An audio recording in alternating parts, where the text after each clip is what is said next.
म्हणजे तुम्ही व्यवस्थित सारामृत वाचत नाही. तिसरा अध्याय बघा.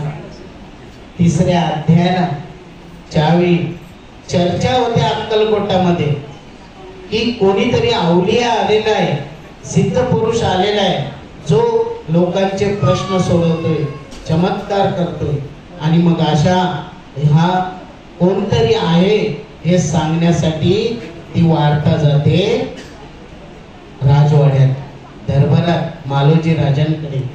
मालोजी राजांकडे ज्यावेळी ती वार्ता पसरते तेव्हा मालोजी राजे म्हणतात की ते स्मर्तगामी आहेत. स्मर्तगामी याचा अर्थ काय? मनातलं